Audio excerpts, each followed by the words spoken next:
So I'm going to go off script as I always do. I'm going to keep it short and sweet. My drug, my emotion is rage. Was rage and still is rage. And I want to share something with you that came out of that rage. So when I was raging in my life, I would write it down. And so Public Enemy says, when I get mad, put it down on a pad. Give you something that you never had. Paradox. I am feared because I fear not. I am easily seen, but yet invisible. I am strong, but drained of power. I am the civilizer, but called uncivilized. I have fed the world with my rich culture, but yet I starve. I built this country, but have no home. I speak of freedom in a land of the free, and for this, I am confined. I'm expected to be twice everything, but considered 2 fists less. I invented the light, but dwell in darkness. Beware, white man. Herein lies the ultimate paradox. I am tired, but have no intentions of rest. Thank you for your time. Anthony, give us a little bit more. Tell us a little bit about your college experience. Okay. Tell us about walking to the mirror, where they came from. It's in the... So I want you to give you a little bit more. Okay. That's too short. That's too short? All right. Okay. So that rage was born at Tufts University. I went to a very elite prep school, and so I went to college. I was very happy-go-lucky. You done? No. I am. Yes, I'm done. Yeah. So I was very happy-go-lucky when I went to university, and quickly at Tufts University, they showed me that my blackness was a problem. You can't play on the football team. You can't write this way. You can't go to the party that way. So everything that I did was a problem as a black man. So they slowly started taking away what I was so used to having.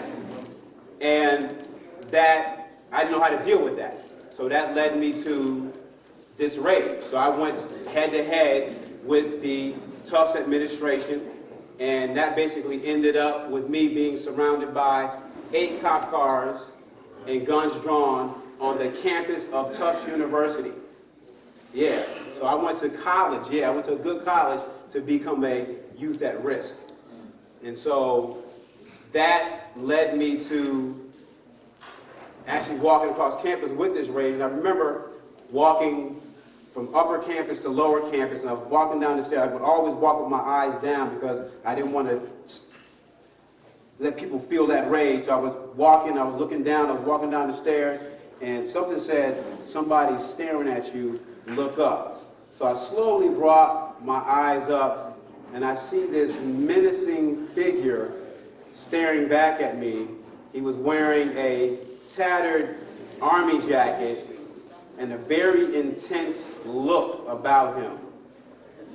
And I realized it was me. I was looking at myself in the plate glass windows of Russell Library. So it had made sense in that moment. All the time people say, you look very scary. I understood it for the first time because I saw myself for the first time.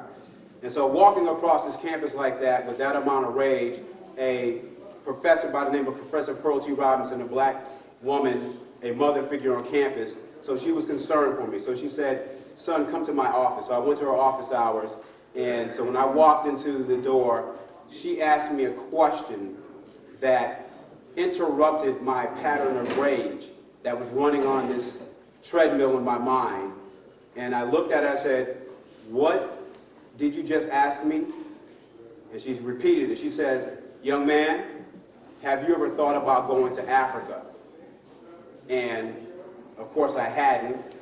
But the fact that she asked me that question and put that into my consciousness, I realized in that moment, you know, I can think about your whole life in 1 second. So I thought about my whole life, and I realized that I needed to leave Tufts University.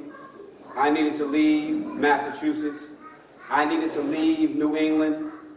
I needed to leave America.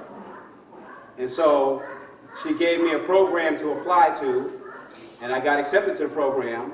And that summer before my senior year, I was in Madafa, Kenya, building a school. And so that 2 months changed the course of my life. And that started a 10-year journey around the world. And so that's where my journey begins, but unfortunately, this is where this story ends today. Thank you.